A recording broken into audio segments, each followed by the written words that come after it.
Boker Tov, bonjour et bienvenue à notre étude du jeudi matin, la dernière de la saison, la dernière de l'année, puisqu'après nous entrons dans cette période estivale, on en parlait la semaine dernière à la fin du cours, avec un peu moins de disponibilité pour pouvoir partager ce cours, mais Bezrat Hashem, on aura l'occasion d'utiliser ces derniers enseignements de ces dernières semaines pour profiter au mieux de cette période de l'été et de cette période de fin d'année Elul, le mois d'Elul qui arrive bientôt, puisqu'on est encore dans le mois d'Av, mais on aura pendant cette période de vacances le mois d'Elul, et ça fait déjà maintenant, ça va faire à peu près 3 semaines où on travaille sur la préparation du bilan de l'année pour pouvoir arriver l'année prochaine avec une année qui démarre tellement mieux et qui se réalise d'une manière complètement supérieure.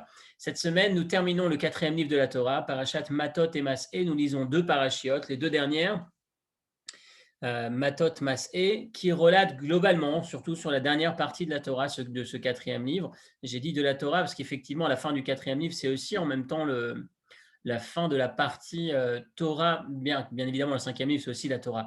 Mais le 5e livre a cette particularité d'être le récit raconté par Moshe Rabbeinu. C'est Moshe qui reprend l'histoire. Jusqu'à la fin de ce 4e, c'est la fin de l'histoire d'une certaine manière. Et nous assisterons donc dans la paracha de cette semaine à la disparition de Aaron.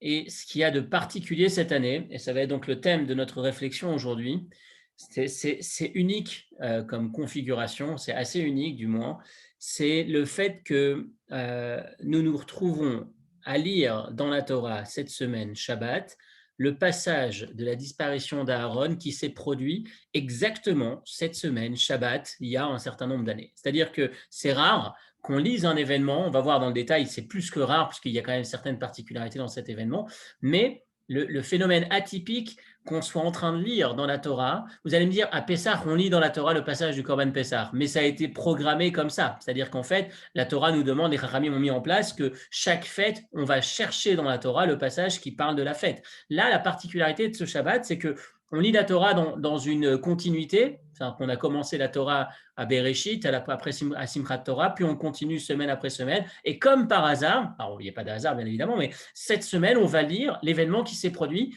encore une fois, dans la prolongation de la Torah, dans l'ordre chronologique, enfin de l'organisation des livres de la paracha de la Torah, des parachiotes de la Torah. On va tomber cette semaine, ça va tomber exactement le jour où l'événement raconté dans la paracha est lu dans nos synagogues. C'est-à-dire qu'en fait, on va lire dans la paracha de cette semaine la disparition d'Aaron qui s'est produit le premier jour du 5e mois, le premier jour du mois de Av. Le premier jour du mois de Av, ce Shabbat, ce sera le premier jour du mois de Av. Donc on va s'arrêter sur cette idée, on va s'arrêter sur Aaron, on va essayer dans notre dernière ligne droite de préparation à l'année prochaine ou de bilan de cette année, travailler sur l'exemple de Aaron, en tout cas l'inspiration qu'on peut avoir dans un de ces sujets clés de l'évolution de notre personne, de l'évolution de notre communauté et du meilleur des récipients qui puissent exister pour recevoir la bénédiction divine, ce qu'on souhaite avoir évidemment lorsqu'on se prépare à Rosh Hashanah. Donc, la paracha de cette semaine, je disais, on va prendre un peu dans le texte, un peu de texte avec nous. Bamidbar, la fin de la seconde paracha. Elemas e Bene Israël, Asher Yatzou Be'eretz Mitzrayim Letziv Otam. Donc on a l'ensemble, la seconde paracha, la dernière paracha de ce 4e livre, c'est l'ensemble des déplacements que les Béné Israël, que le peuple juif a eu à réaliser tout au long de ces 40 années dans le désert. Qu'est-ce qui s'est passé? On va nous citer, nous lister la liste des voyages, des déplacements, des étapes en sortant d'Égypte. Vaïsou Bene Israël me Ramsès, ils ont quitté Ramsès, ils se sont posés à Sukkot. Vaïsou mi Sukkot, ils ont quitté Sukkot, ils sont ensuite allés à Étam, etc., etc., etc., jusqu'à un moment donné, arrivé à, prenez la référence numéro 2, Vaïsou mi Kadesh, à un moment donné, ils sont à Kadesh, ils quittent Kadesh, Vayachanu Beor Ha'ar, et ils vont vers Or Ha'ar, qui se trouve à la limite de la terre de Édom. Vaya al Aaron à Kohen el Or Dieu monte, Aaron monte sur cette montagne qui s'appelle Or le mont Or al Pi Hashem, selon la parole, l'ordre de Dieu. Vaya Motcham, et il meurt là-bas. Quand est-ce que c'était? Bishnat Arbaim, la 40e année, la dernière année des déplacements du peuple juif dans le désert, à la veille de l'entrée en Israël. Etzet Bnei Israël Meret Mitzrayim, Bachodesh Achamishi, Be'echad Lachodesh, le 5e mois, le premier jour de celui-ci, c'était le premier jour du mois de Av, exactement le jour que l'on sera, la date à laquelle on lira ce passage dans nos synagogues Shabbat. Je répète, c'est tout à fait étonnant, enfin tout à fait atypique. Je précise, ça n'a pas été choisi. C'est par hasard, si on peut dire, que la date à laquelle on lira la paracha, c'est la date où l'événement s'est produit. Donc ça nous interpelle. euh, Premièrement, ce qui nous interpelle, c'est qu'effectivement, cette année, c'est une configuration particulière, atypique. Maintenant, l'interpellation ou la difficulté va être à 3 niveaux. On va essayer de développer la partie question de notre cours, comme à chaque fois, il y a la partie interrogation, avant d'aller ensuite vers les 2 pistes de réponse. On va garder ce cadre qui est plutôt celui de notre cours du jeudi, plus ou moins presque tous les jeudis, ça dépend des semaines. La semaine dernière, on était sur un peu plus large sur la fin, mais aujourd'hui, la trame, c'est des questions, plutôt 3 questions. Et puis ensuite, aller sur 2 pistes de réponse avec 2 implications et deux éléments sur lesquels nous faire réfléchir pendant toute cette période de vacances ou de préparation, de peut-être le point sur lequel on mettra l'accent après le cours de la semaine dernière, après le cours de la semaine d'avant, on avait déjà de très belles pistes. On va essayer de pousser la réflexion d'un cran. Et donc, la première question, et à part le fait qu'encore une fois, la date et la particularité de la date, c'est que dans la Torah, vous remarquerez, on ne fait pas attention, mais quand on lit toute la Torah, il n'y a jamais une seule date de disparition mentionnée dans le texte. On ne connaît pas dans la Torah quand est-ce que nous ont quitté les personnes concernées, les personnes citées dans la Torah. On ne sait pas quand est-ce que Moshe est mort dans la Torah, c'est pas écrit. On le sait dans le Talmud, c'est développé, mais dans la Torah, ça n'est pas écrit. On ne sait pas, on n'a aucune date. À aucun moment, on va nous dire un tel est mort à telle date. On va parfois avoir des coïncidences, enfin on va pouvoir retirer l'information facilement, plus ou moins facilement, ça dépend, des fois plus facile, des fois plus difficile. Par exemple, on va nous dire que les enfants de Haman ont été pendus ce jour-là. On sait que le jour en question, c'était le jour où le peuple juif devait être abattu, donc on peut arriver à déterminer. Mais que la Torah nous indique la date de la disparition d'un individu, ça n'existe pas. La seule exception, c'est la paracha de cette semaine, c'est l'histoire d'Aaron. Aaron, on nous donne la date de sa disparition, qui est donc le premier jour du mois de Av, Rosh Chodesh Av. Première question, pourquoi cette exception? Pourquoi est-ce que pour Aaron, on fait cette exception? Pourquoi est-ce qu'on a besoin de préciser la date de la disparition d'Aaron, chose qui n'est faite nulle part ailleurs? Pourquoi? Donc ça, c'est notre première interrogation. On va pousser un peu plus loin la réflexion, d'autant plus que l'événement, la disparition d'Aaron, a lieu et raconté ailleurs dans la Torah. Pas la date, encore une fois, l'événement. On va reprendre dans le texte, j'espère que je l'ai copié, celui-ci. Ne quittez pas.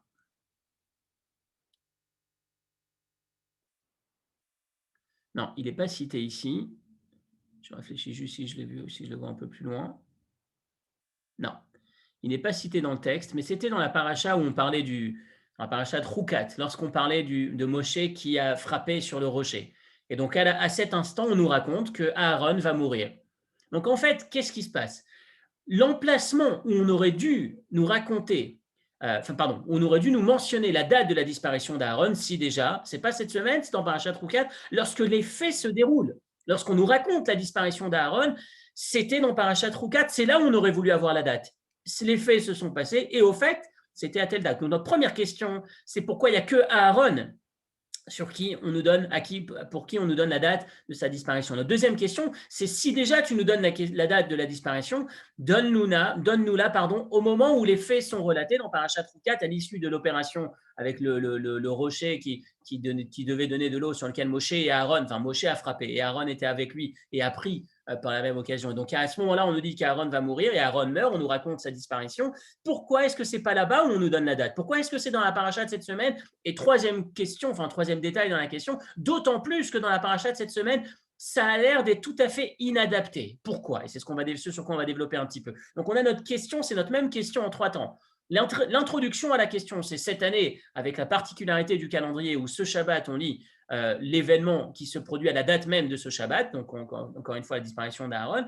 Cette introduction nous mène sur 3 temps dans la question. Première question, pourquoi Aaron est l'exception, la seule personne sur laquelle on nous donne la date de sa disparition? Deuxième temps dans la question, si déjà tu nous donnes sa date, c'était pas cette semaine, c'était Parashat Roukat. Et enfin, troisième temps, c'est d'autant plus déplacé de le donner cette semaine. Pourquoi est-ce que ce n'est pas adapté dans la paracha de la semaine? Parce que Et là, j'ouvre une parenthèse sur une autre question, sur une autre interrogation qu'on peut avoir. À quoi bon nous raconter tout le début de cette paracha de Massé? On a l'impression que cette paracha est tout à fait ou totalement superflue, inutile. Nous raconter, vous regardez la paracha, c'est ils ont quitté l'étape numéro 1, ils ont été en 2. Ils ont quitté 2, ils ont été en 3. Ils ont quitté 3, et on a comme ça sur 42 étapes. Et les commentateurs se posent la question, mais ça a l'air d'être totalement inutile. À quoi bon s'arrêter? On a l'impression que c'est la partie la plus sens, celle sur laquelle il y a le moins de sens dans la Torah. Pourquoi est-ce qu'on a besoin de s'arrêter sur les différentes étapes? Et qu'est-ce qu'on va avoir comme réponse? Je vais vous citer celle de Maïmonide, une réponse très intéressante. Et vous allez voir qu'à partir de cette réponse, l'anomalie, ou en tout cas la difficulté à comprendre pourquoi est-ce qu'on nous donne l'événement de la disparition d'Aaron à ce moment-là, c'est d'autant plus déplacé. Regardez le texte, Maïmonide dans Moreh Nevuchim, Chelek Gimel, le 3e volume, au chapitre 50. Il y a certains passages dans la Torah, des récits, que certains pourraient penser, que beaucoup pourraient considérer qu'ils ne servent à rien, on n'a pas d'intérêt à les mentionner. Ou miser, entre autres, parmi ces passages, le passage le plus flagrant, Askarat Amasaot, la deuxième paracha de cette semaine, le fait de mentionner les différentes étapes sur lesquelles le peuple juif s'est arrêté ou a quitté, enfin, sur lesquelles il s'est posé, chez Yirae, qu'il apparaît, chez Zachar Machen Tolet Boklal, qui a été mentionné ce dans quoi il n'y a absolument aucune to'elet, aucun but. A priori, c'est vraiment un passage inutile. Sauf que Maïmonide va nous dire il y a un intérêt. Quel est l'intérêt? En vérité, il y a un grand intérêt. Lequel? Parce qu'à chaque fois qu'on assiste à un miracle, le miracle n'est valable et ne procure la certitude de l'existence de ce miracle, n'est valable que pour celui qui a assisté au miracle. Rak le Misheraam, exclusivement pour celui qui a pu voir le miracle. Celui qui a vu le miracle, effectivement, peut attester de la véracité de l'événement. Achleatid, mais au futur, une fois que l'événement s'est passé, donc l'événement s'est passé dans le désert, en sortant du désert, les années après, les générations qui suivent, par exemple, en l'occurrence, nous, aujourd'hui, nous vivons ici, Yezichronam Sipur, la mention, le fait de se souvenir de ce miracle, ça ne sera plus qu'une histoire. Et qu'est-ce qui se passe lorsqu'on parle d'histoire? Efchar chez Arsivem Ashomea. Celui qui écoute l'histoire, celui qui entend l'histoire, il a tendance à rationaliser tout ce qu'il reçoit. Il est pragmatique, il est rationnel. Et il ne peut pas imaginer un instant qu'on a tendance à minimiser, ou on a tendance à éliminer de notre esprit tout ce qui n'est pas complètement rationnel. Et c'est ce qui pose problème parce que finalement, ce que Dieu anticipe avec la paracha de cette semaine, c'est que lorsque plus tard, pour l'époque du désert, les Béné Israël, le peuple juif a vécu les miracles, mais les descendants de ce peuple juif, lorsqu'ils vont lire l'histoire, ils ne vont pas être en face de miracles, ils vont être en face d'un récit d'un miracle. Et qu'est-ce qui se produit lorsqu'on entend le récit d'un miracle? On a tendance à le minimiser ou à le limiter, voire à le voir totalement à côté. Qu'est-ce qui va se passer à ce moment-là? Et Dieu savait, chef Charles Pakpek, Belou Moftim Beatid, que plus tard des historiens arriveraient et pourraient remettre en doute la notion de miracle qui se sont produits pendant la période du désert. Les historiens pourraient dire simplement, oui, ils ont passé 40 ans dans le désert, c'est le récit qu'on nous raconte. Mais où est-ce qu'ils étaient dans le désert? À côté de la frontière, à côté d'une zone dans laquelle on pouvait se ravitailler. Comment est-ce que tu peux imaginer que 3 millions de personnes vont survivre pendant 40 ans dans le désert? C'est sûr. Comment est-ce qu'ils vont se nourrir? Comment est-ce qu'ils vont pouvoir s'acheter le nécessaire pour vivre en général? Certainement qu'ils étaient dans le désert, oui, à la frontière avec l'Égypte, à la frontière avec je ne sais quel pays, la Jordanie, ou peu importe, une de ces frontières qui est à côté du désert, et ils allaient simplement se ravitailler là-bas. Donc, les miracles pourrait un jour être mis en cause. Et à cause de ça, c'est la raison pour laquelle la paracha de cette semaine intervient. Dieu a voulu renforcer la notion du miracle, la dimension des miracles qui se sont produits pendant le désert, en disant voilà exactement où vous avez été. Je vais vous donner l'ensemble de ces 42 étapes. Que vous entendiez bien que vous n'étiez pas à la frontière d'un pays, vous étiez au fin fond du désert et vous vous en êtes quand même sorti parce qu'il y avait la manne qui tombait du ciel, parce qu'il y avait le puits qui vous donnait de l'eau miraculeusement, parce qu'il y avait ces colonnes de nuée qui vous protégeaient, etc., etc., etc. La seule façon de se souvenir de cette histoire en incorporant les miracles qui étaient présents, c'était de savoir qu'on était en plein milieu du désert. Voilà l'intérêt de cette paracha. L'intérêt de la paracha n'est pas de nous raconter l'histoire, mais simplement d'ajouter une dimension de certitude ou de garantie de la vérité. en ce qui concerne ces miracles qui se sont produits dans le désert. Chez Yedou Godel Apele Bishivat Min Adam Im Kovotahem Arbaim Shana. Lorsqu'on entend le récit des étapes, lorsqu'on entend la liste des étapes que le peuple juif a traversées pendant ces 40 ans, on s'aperçoit que ce sont effectivement des endroits qui étaient totalement reculés, qui étaient totalement au fin fond du désert et pas à proximité d'un pays, d'un peuple auprès duquel ils auraient pu se ravitailler, ce qui nous permet d'enregistrer la dimension miraculeuse de cette histoire. Et là, on arrive à notre dernière étape, dernier temps dans notre question, la dernière étape, troisième temps de notre question. Si le seul intérêt de cette paracha, c'est de renforcer la certitude, la garantie, si on peut dire, que des miracles se sont produits et que ce n'était pas simplement des événements naturels, en nous donnant la liste des étapes dans le seul but d'entendre les lieux dans lesquels ils étaient, pour qu'on puisse se dire qu'effectivement, il y avait forcément besoin de la main de Dieu et des miracles, et que ce n'était pas simplement possible de se nourrir en allant chercher ça chez les voisins. Si c'est ça le seul intérêt de cette paracha, pourquoi tu t'arrêtes au milieu de cette paracha pour nous dire qu'Aaron est mort à Horar? Pourquoi est-ce que tu t'arrêtes pendant que tu listes ces étapes? Tu ne racontes aucun événement et tu t'arrêtes pour Aaron et tu nous dis Aaron est mort. Pourquoi tu cherches à le faire cette semaine? C'est d'autant plus déplacé. Ça n'est encore moins à sa place, puisque en prenant ce commentaire du Rambam, on a l'impression, le commentaire nous dit que le seul intérêt de cette histoire, de reprendre la liste, c'est de renforcer la certitude que des miracles ont eu lieu. Alors pourquoi s'arrêter? Pourquoi placer l'histoire de la disparition d'Aaron dans cette paracha, alors que les faits se sont produits? Il y a quelques parachas, ils ont été relatés dans paracha Troukat.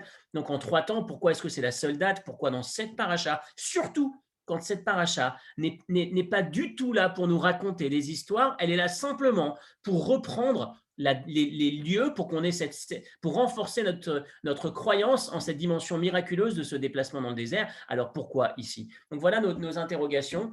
Je reprends pour ceux qui nous ont rejoints en cours de route, autour du fait que cette année, c'est la date qui nous interpelle, c'est ce Shabbat qui nous oblige, qui nous incite à nous pencher sur le sens de cette disparition d'Aaron qui est racontée dans cette paracha, puisque cette année, nous lirons la paracha le jour même où l'événement s'est produit, puisque ce sera Shabbat, Rosh Chodesh Av, anniversaire de la disparition d'Aaron. Donc on a fini sur nos questions, et là on arrive sur le 4e élément de notre réflexion, toujours dans la partie questions, ce fameux d'autant plus que qu'est-ce que représente finalement l'anniversaire de la disparition d'un tzaddik? On va voir que ça a une importance. On va voir que ça a toujours eu une importance. On va remonter à l'époque du Talmud. Et donc, ça va être ce dernier élément dans notre partie interrogation, de notre réflexion. Si la paracha nous raconte la date de la disparition de Aaron et que ça tombe cette année ici, à la même date, et que ça ne devait pas être dans cette paracha, si j'arrive à comprendre, si j'arrive en plus à m'apercevoir que la date de la disparition d'un tzaddik, ce n'est pas n'importe quoi, que la date de la disparition d'Aaron, c'est censé être porteur de messages pour nous, c'est ce qu'on va faire tout de suite dans ce 4e temps, c'est d'autant plus important pour nous de nous poser la question, alors pourquoi? Qu'est-ce que je vais retirer de cette histoire, de ce Shabbat, lorsque je vais lire la Torah, ce Shabbat? Je voudrais m'arrêter donc avec vous sur l'importance que revêt la date d'anniversaire de la disparition d'un grand maître. On va s'apercevoir que à l'époque, à travers l'un de ces récits, mais je vais essayer de retrouver excusez-moi encore, je cherche le texte. Le texte ici d'Ivrei Ayamim Bet. Voilà ce que la Gemara va nous raconter dans Yebamot. Voilà une histoire banale, à partir de laquelle on va voir l'importance que représente la date de la disparition d'un tzaddik, d'un grand. En l'occurrence, pour nous, c'est ce qui nous intéresse, c'est celle de Aaron, ce Shabbat. Comment est-ce que les maîtres regardent cette date anniversaire? Est-ce que c'est simplement une commémoration? Est-ce que c'est simplement une date anniversaire qui pourrait concerner les proches de la personne? Ou est-ce qu'il y a plus que ça? Alors, Yebamot Kuf Rafalev Bet. Yebamot à la page 121b. Haou Oved Kochavim. Voilà une histoire complètement à côté, mais encore une fois, la fin de cette histoire nous permet de prendre conscience de l'importance de cette date.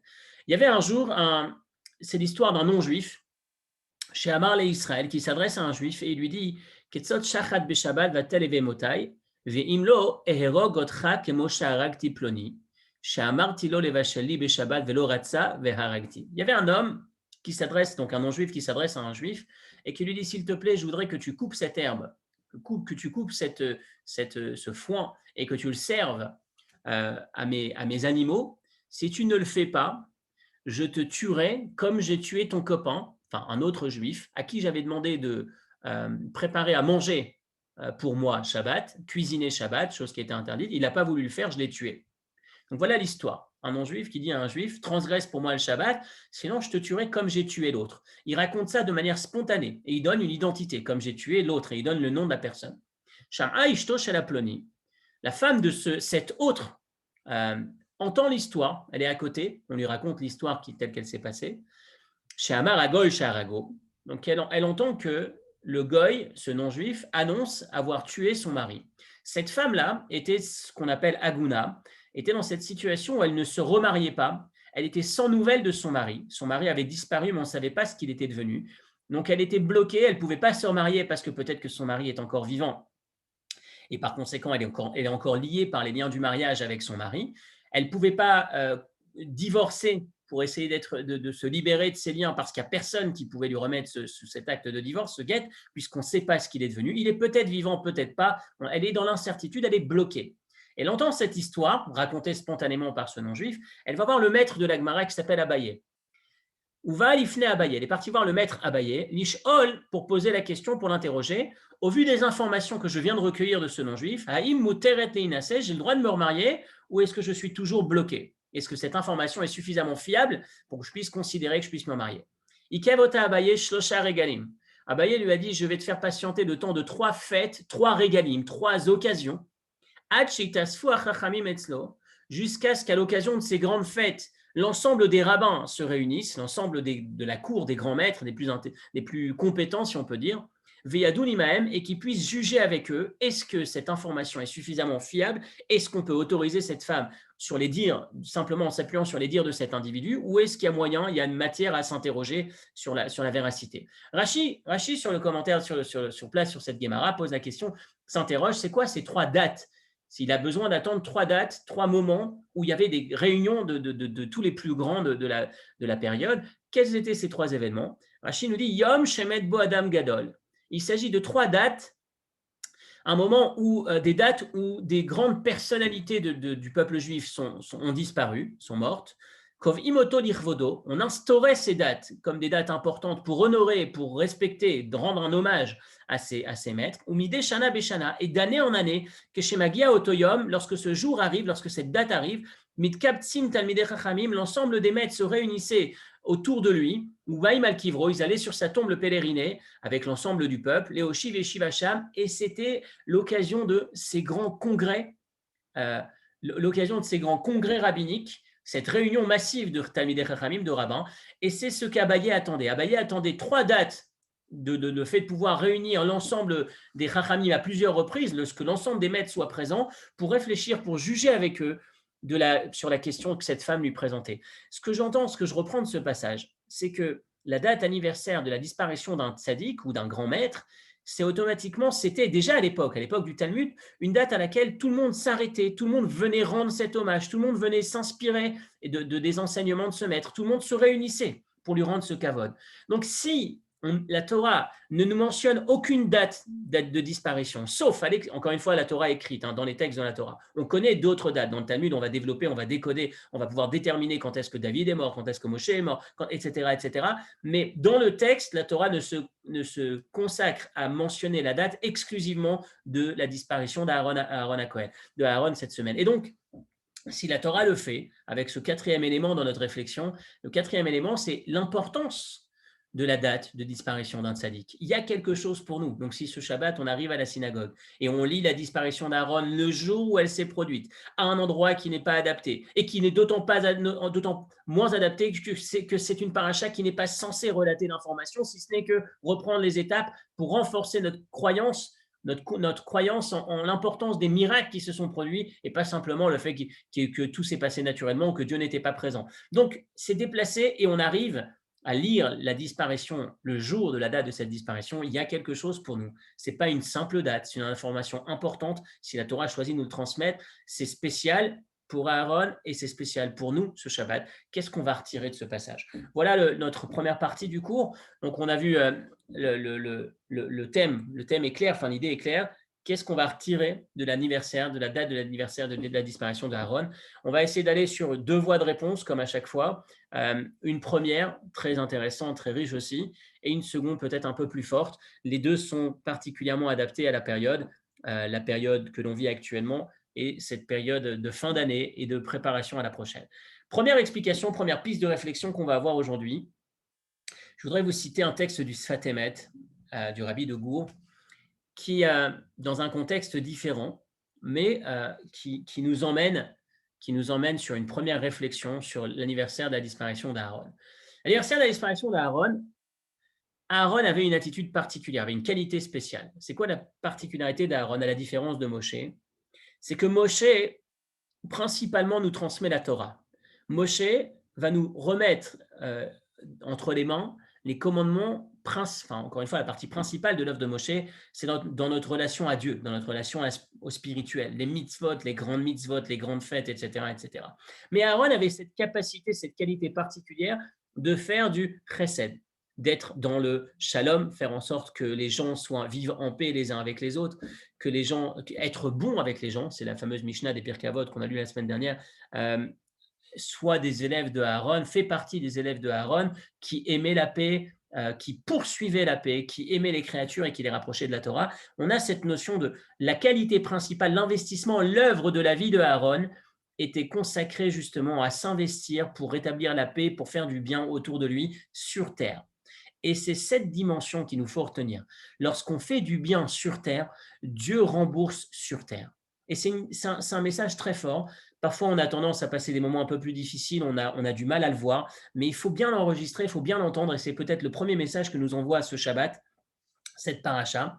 Je voudrais commencer par le texte du Sfat Emet, puis ensuite revenir sur la réponse que je n'ai pas encore complètement développée.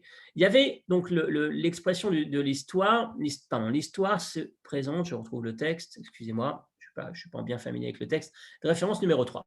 Avi Zikne à Sfat Emet, c'est le petit-fils qui raconte au nom de son grand-père. Le Sefer Chassidim nous rapporte qu'il y avait un jour un homme, Maaseh Be'adam Echad. Donc, entendez bien l'histoire. C'est un homme qui avait une habitude particulière. Lorsqu'il allait à n'importe quel enterrement, lorsqu'il allait rendre visite à quelqu'un qui était en deuil, un endeuillé, il allait systématiquement, il rentrait chez lui pieds nus, sans chaussures. Vous savez qu'une personne en deuil n'a pas le droit de mettre des chaussures en cuir.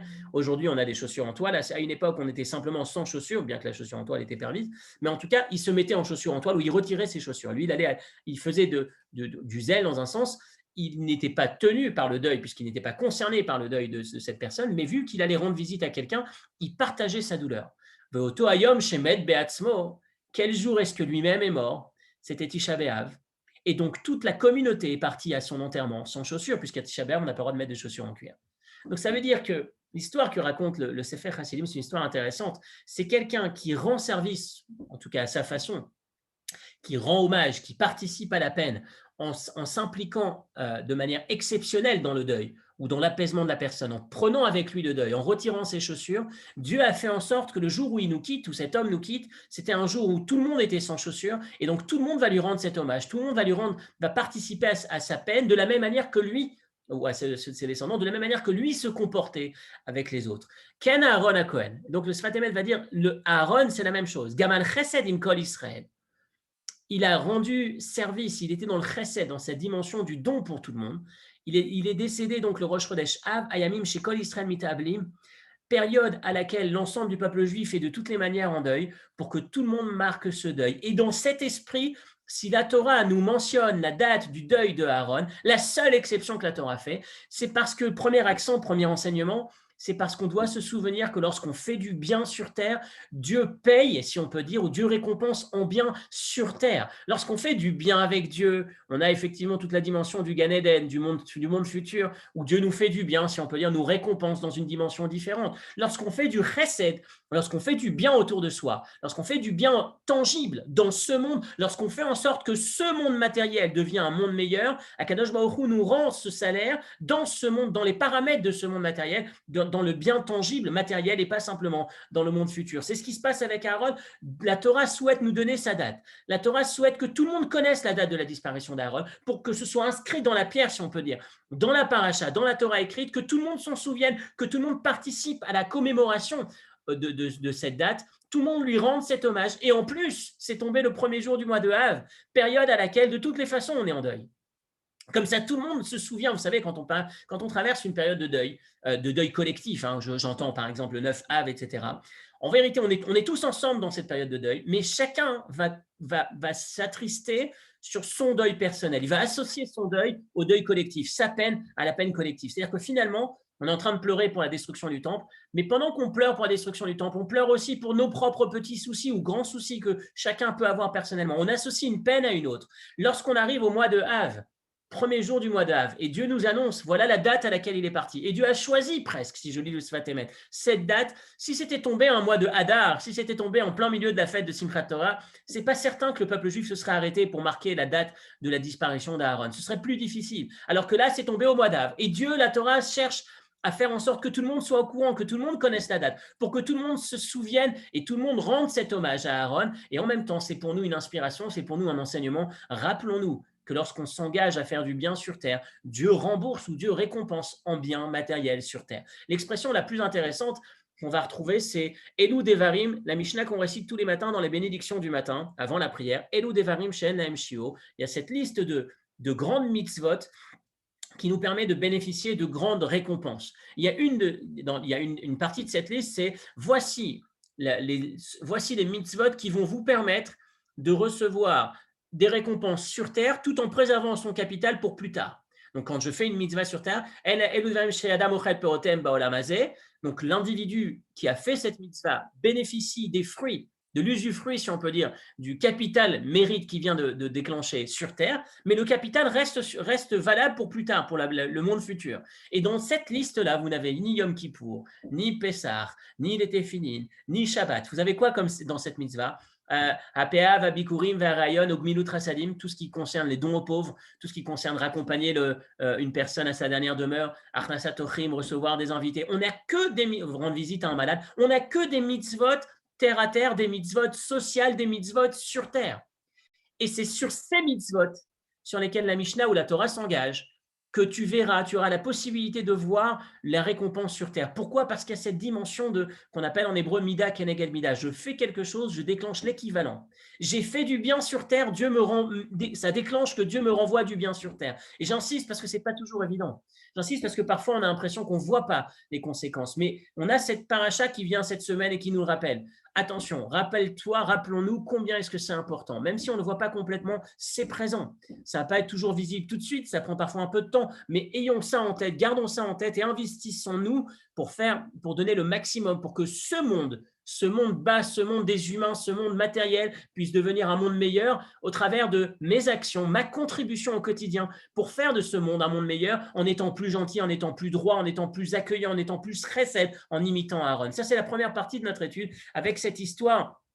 Je prie d'excuser d'avance ceux qui suivent beaucoup les cours du jeudi ou du Shabbat, parce qu'il y a certaines histoires qui sont reprises souvent. Je le fais toujours, je donne toujours cette introduction avant. Une histoire très forte qui a été reprise dans la presse israélienne à un moment donné. C'est vraiment un miracle. Enfin, un miracle. C'est une histoire.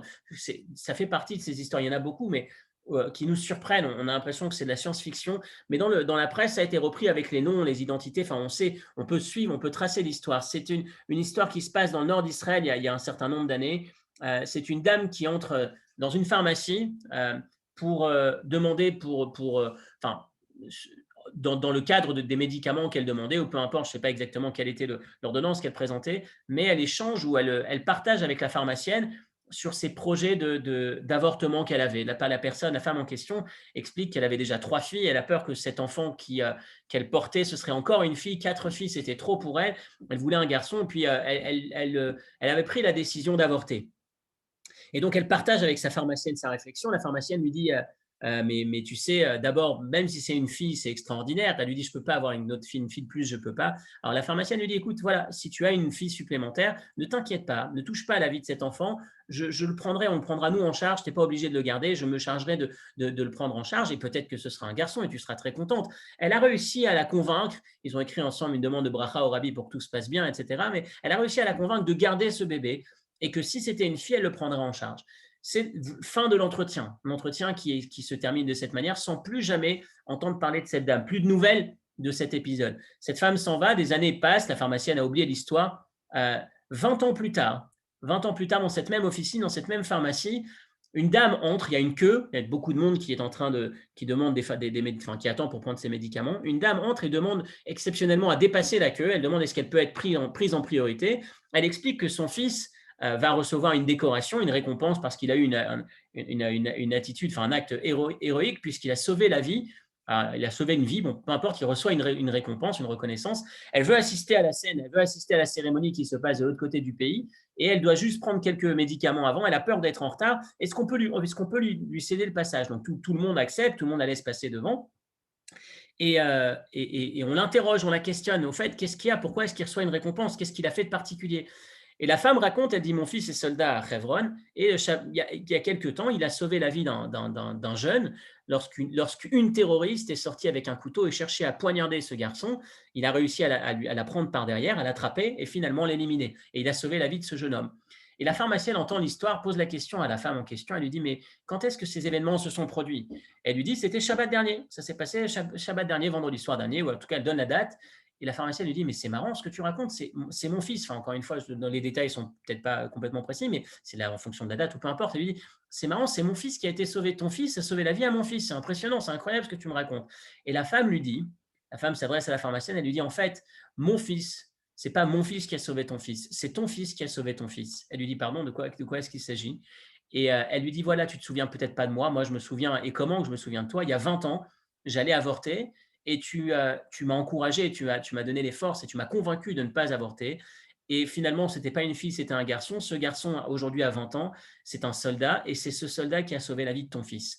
Il y a cette notion, c'est une histoire forte, encore une fois, ces fameuses coïncidences qu'on voudrait voir tous les jours, sans avoir à passer par la menace. Mais quoi qu'il en soit, ce qui se passe, ce qui ressort de cette histoire, c'est que je fais une action, je prends de mon temps, je donne de mon temps, je donne de ma personne, je fais du chesed, je prends un peu d'espace, je laisse un peu d'espace à un autre pour écouter son problème et pour essayer de lui apporter une solution. Je le fais sans penser à quoi que ce soit. Je fais du chesed. J'imite Aaron d'une certaine manière. Et 20 ans plus tard, je m'aperçois, 20 ans plus tard, pour rassurer ceux qui n'ont pas encore vu le bien, les conséquences positives, la récompense dans ce monde matériel pour le chesed qu'on fait, 20 ans plus tard, elle s'aperçoit que finalement, elle était en train de créer la solution à son problème. Comme si Dieu, d'une certaine manière, Dieu rembourse de manière matérielle et concrète le chesed qu'on fait dans ce monde. C'est une histoire parmi tant d'autres. Encore une fois, je m'arrête là-dessus, sur ce premier volet, mais je voulais insister dessus. On vit des moments plus ou moins difficiles. Il y a des fois où on n'a pas l'impression que ce qu'on fait est récompensé à la hauteur de ce qu'on a fait. On s'est investi, on a donné, on ne voit pas encore le retour. Alors la Torah est là pour nous le rappeler. La paracha de cette semaine nous le rappelle. Rappelle-toi que c'est comme ça que je fonctionne. Rappelle-toi que je tiens à ce que tu rendes cet hommage à Aaron parce qu'Aaron était dans ce chesed. Et maintenant, on va dans cette deuxième dimension, deuxième temps dans notre réflexion. Deuxième partie du commentaire, très, très important aussi. Je voudrais te prendre avec vous un petit peu dans le texte. Et là, on va entrer directement dans la personnalité d'Aaron. On va terminer là-dessus. La particularité de Aaron.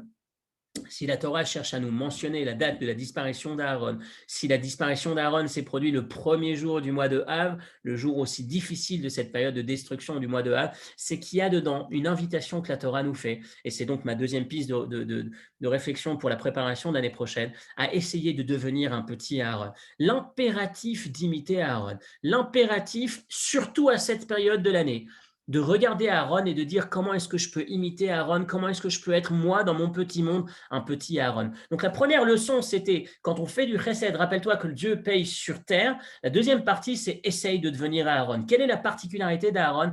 Qu'est-ce que la Torah cherche à mettre en avant chez Aaron? Alors, je voudrais encore une fois, en 3 temps, reprendre l'histoire de la vie d'Aaron et voir la particularité qui ressort dans l'ensemble de ces temps d'Aaron. Il y a une partie sur laquelle on s'est arrêté dans le Chumash Bereshit, dans le premier livre de la Torah, c'était l'hiver dernier. On était encore en confinement pendant cette période. Et c'est une idée que vous avez probablement remarqué. Aaron est spécial. Pourquoi est-ce qu'il est spécial? Il est spécial dans cette première dimension de spécificité d'Aaron, d'attitude, de trait de caractère. C'est qu'il va défier toutes les règles existantes à son époque lorsqu'il démarre sa vie. Je m'explique. Tout le premier livre de la Torah, l'histoire de l'humanité jusqu'à Aaron, on n'a jamais rencontré un caractère aussi spécial, aussi particulier dans le sens positif, dans le sens noble qu'Aaron. Mais on va voir que sa spécialité, elle se retrouve dans une façon de regarder la vie. Et c'est celle que la Torah souhaite sur laquelle la Torah souhaite nous interpeller, nous inviter à imiter. On reprend les premières fratries, si vous vous souvenez de la Torah, c'est Caïn et Abel, c'est l'un qui tue l'autre. Le problème de la fratrie, de manière générale, ça soulève le problème de la jalousie. Il y a une jalousie qui existe, elle s'exprime au travers de la première histoire de la première fratrie de l'humanité, Caïn et Abel.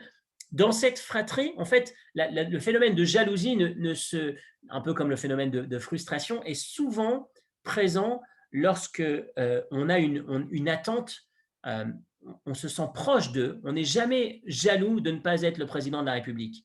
On n'est jamais jaloux, enfin, on n'en vit pas, on rêverait d'eux, mais pas plus que ça. Ça ne crée pas autant de frustration que ça, parce qu'encore une fois, c'est trop loin de moi. Par contre, on est jaloux de celui du copain de classe de ma promotion qui a réussi, de ce voisin qui a le même âge que moi et qui a mieux réussi, etc., etc. Et donc de son frère ou de sa sœur, lorsqu'on est dans une proximité aussi intense, on est vraiment semblable. Et là, le début de l'humanité nous montre que la jalousie dépasse et sort de tout contrôle puisque Caïn va tuer Abel. La fratrie d'après, c'est Ishmaël et Yitzhak, ils vont se détester, ils vont finalement s'éloigner, mais ils ne vont pas se tuer. Puis la fratrie d'après, ça va être Yaakov et Esav, ils vont vouloir se tuer. Ils vont finalement s'enlacer, s'embrasser. Mais puis à la fin, chacun repart dans son chemin. La fratrie d'après, c'est Yosef et ses frères. Ils ont encore une fois souhaité se tuer, mais finalement, Yosef va leur pardonner, puis il va rester avec eux jusqu'à la fin de leur jour. Il va les soutenir, il va rester à côté d'eux, etc. On évolue d'un cran. On a vu l'hiver dernier, on est parti, la fratrie d'après, c'était les jumeaux. Enfin, les deux enfants, c'est même pas c'est pas les jumeaux, les deux enfants de Yosef, Ephraim et Ménaché, où le cadet est mis en avant par le grand-père Yaakov, où il cherche à mettre en avant le plus jeune avant l'aîné, et il n'y a aucune réaction. Yosef s'inquiète, il dit à son père, attention, on ne peut pas faire ça. Et finalement, les deux frères vivent la chose très bien, on a encore évolué dans cette fratrie, donc il n'y a plus d'histoire. J'accepte parfaitement que l'autre passe devant moi, même s'il est plus jeune, ça ne me pose pas de problème, mais on n'est toujours pas arrivé au niveau d'Aaron. C'est quoi le niveau d'Aaron? Aaron, c'est j'arrive, Moshe Rabbeinu est interpellé par Dieu et lui dit, tiens, tu vas aller sortir le peuple juif d'Égypte. Moshe Rabbeinu est le plus jeune. Aaron est le plus grand, Aaron est le plus compétent, Aaron est le plus pédagogique, le meilleur communicant. Aaron connaît la réalité égyptienne, il connaît le gouvernement. Aaron, ça fait 40 ans qu'il est resté en Égypte lorsque Moshe est parti s'enfuir depuis déjà plus de 40 ans à Midian pour essayer d'avoir la vie sauve à l'époque où Dathan et Aviram ont cherché à balancer, à répéter au pharaon et le pharaon a voulu le tuer. Donc Aaron a toutes les compétences, il est l'aîné. Et il est celui qui gérait les affaires en Égypte avant que Moshe arrive. Dieu dit à Moshe, c'est à toi d'aller voir le pharaon. Moshe lui dit, Dieu, écoute, d'abord, ne fais pas ce que… il n'y a pas de raison qu'on fasse ça, que ce soit moi plutôt qu'Aaron. Aaron est mon grand frère. Aaron est mon grand frère qui a plus de compétences. Shelachna beyat tishlach, Moshe répond à Dieu, envoie celui que tu as déjà l'habitude d'envoyer. Aaron a déjà les capacités. Aaron était déjà ton relais en Égypte. Pourquoi tu viens me chercher à moi? Il est plus grand, il est meilleur. Il n'y a pas de raison que je lui prenne sa place. Ça pourrait créer à nouveau ce phénomène négatif de jalousie. Et Dieu lui dit, non, tu n'as pas compris. Aaron, il n'est pas fait de la même matière. Il n'est pas fait de la même manière que ceux qui existaient jusque-là. Aaron, pas seulement il ne va pas s'opposer à que ce soit toi, mais il va te voir, il va se réjouir de savoir que c'est toi, et il va passer sa vie à te seconder. Ça va être systématiquement ton interprète et ça posera absolument aucun problème parce que Aaron, et c'est la phrase sur laquelle il faut qu'on se focalise un peu, Aaron n'est pas en train de se poser la question systématiquement où je suis dans la photo. Mais il se pose la question, qu'est-ce que cette situation appelle de moi? Peu importe où je me trouve. Si le monde a besoin d'un peu plus d'énergie positive, peu importe où ce que je vais retirer de cette situation. Aaron, premier épisode, c'est lorsqu'il rencontre Moshe. Deuxième épisode, c'est au moment du veau d'or. La réaction d'Aaron, elle est incroyable. Aaron, vous savez qu'il va faire partie du veau d'or. Mais quand on l'analyse selon certains commentaires qu'on a eu l'occasion de visiter dans le passé, Aaron va choisir, à la différence de Hur qui était avec lui, qui va se faire tuer, Aaron va dire, c'est pas grave, je fais le veau d'or avec eux. Mais quel est le calcul qu'il fait à ce moment-là? Il se dit, si je m'oppose au veau d'or, ils vont me tuer, comme ils ont tué Hur. Ça veut dire que le peuple sera ni sans Moshe, sans Aaron, sans Hur. Il n'y a plus personne. Ils vont être livrés au Erev Rav, ils vont être livrés à eux-mêmes, en tout cas à ceux qui cherchaient les dégradés, les éloignés de la Torah, les éloignés de Dieu. Et là, Aaron se dit, je préfère sacrifier mon monde futur, je préfère ne pas pouvoir entrer en Israël, puisque c'est probablement la raison pour laquelle, selon certains commentaires, pourquoi est-ce qu'il n'entre pas en Israël, c'est la faute du veau d'or qui lui est reprochée. Tu t'es impliqué, tu t'es associé à eux, mais Aaron, il n'y a pas ce calcul, peu importe mon devenir, peu importe mon bénéfice, mon luxe, ce qui compte pour moi, c'est ce que le peuple, c'est que ce que la situation nécessite. Et s'il faut intervenir de cette manière, s'il faut sacrifier ma part au monde futur pour rester avec eux, pour sauver ce qui reste à sauver, pour gagner du temps, pour jouer la montre, pour leur montrer que je suis avec eux et puis jouer ce qu'il va faire finalement, puisque finalement Moshe va revenir, il va limiter la casse, eh bien, je le fais. Aaron se sacrifie parce qu'il ne se regarde pas au centre. Et enfin, la plus belle, le troisième élément dans l'analyse d'Aaron, après le fait qu'il laisse Moshe devant lui sans aucune réaction négative, au contraire, en se réjouissant du bonheur que l'autre peut avoir, même si c'était lui qui aurait peut-être dû avoir cette place, mais ça ne compte pas. L'essentiel, c'est que la chose soit faite. Ce n'est pas ce que je vais retirer, mais c'est ce que je peux contribuer pour la situation. Deuxième élément, c'est le moment du veau d'or. Troisième élément, c'est toute la vie d'Aaron. Toute la vie d'Aaron, la Gemara nous la raconte, les Midrashim nous racontent la vie de Aaron.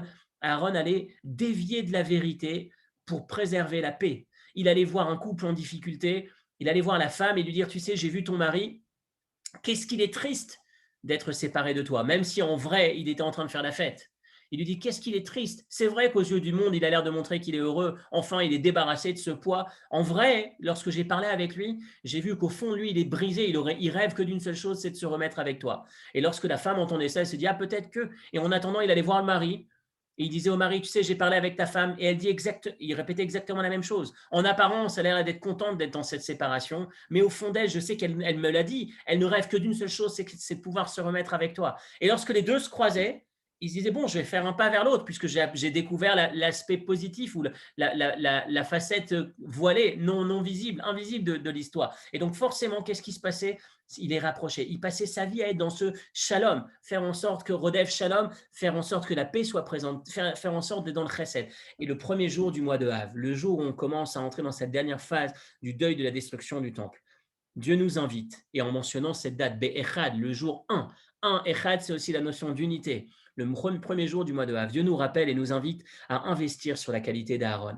Ne pas chercher à gagner la bataille, mais chercher finalement, même si c'est une paix plus fragile, avec plus de concessions, vaut mieux une toute petite paix qu'une énorme bataille gagnée. Il faut qu'une énorme victoire finalement. Se rappeler que finalement, l'important, et surtout à la période où on célèbre, on commémore tristement la disparition du temple, la destruction du temple qui a eu lieu justement à cause du manque d'unité. Lorsqu'on est uni, lorsqu'on est rattaché à Kadosh Baruch Hu, ne peut rien d'autre que nous envoyer la bénédiction. Je voudrais reprendre avec vous la dernière référence de ce texte et ensuite terminer sur l'enseignement, enfin conclure sur cet enseignement.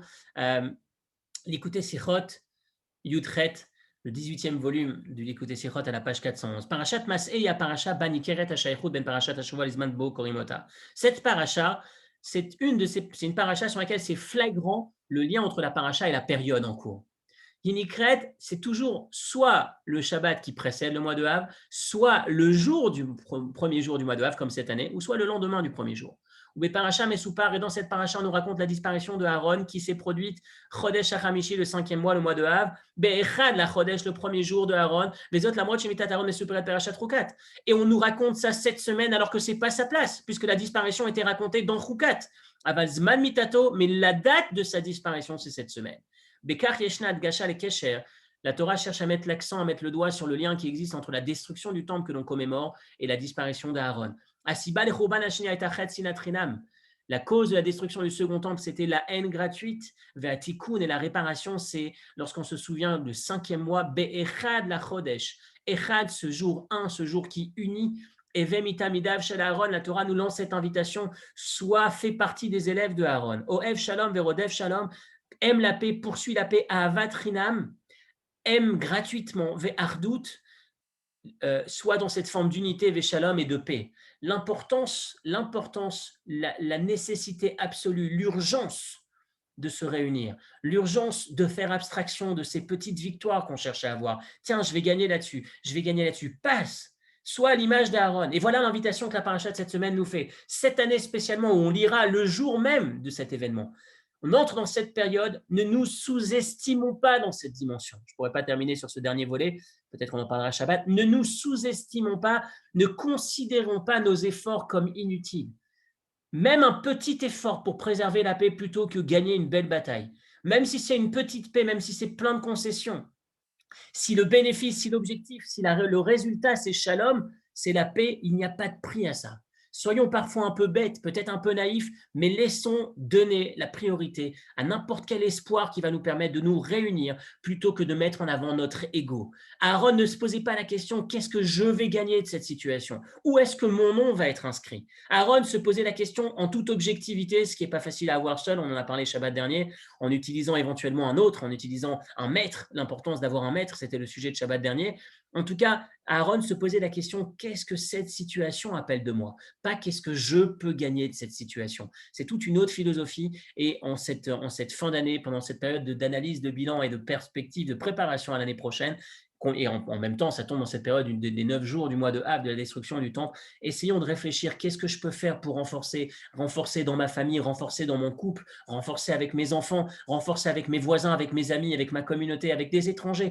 Essayez d'avoir cette philosophie à très, très, très long terme. Je me pose la question, n'importe quelle rencontre que j'ai, n'importe quelle situation conflictueuse, je ne me dis pas comment est-ce que je peux sortir le plus fort tout de suite, mais qu'est-ce que je peux faire pour qu'à terme, pour qu'à très long terme, on soit toujours le plus unis, parce qu'Akadosh Baruch Hu, lorsqu'il voit ses enfants unis, il n'y a pas de plus grand, plus beau récipient pour envoyer toutes les bénédictions. Donc voilà notre dernière ligne droite pour cette rentrée prochaine, notre dernier cours de la saison, sur lequel on a, idée sur laquelle on a de quoi réfléchir dans toutes les sphères, comme je le disais tout à l'heure. Et je vous souhaite sur ce de passer un été enrichissant, un été plein de réflexions dans cette direction, dans la direction de tout ce qu'on a pu étudier cette année, et pour arriver au mois d'Elul, démarrer les Slichot et attaquer un Rosh Hashanah avec un maximum de bénédictions. Shabbat Shalom. Shabbat Shalom.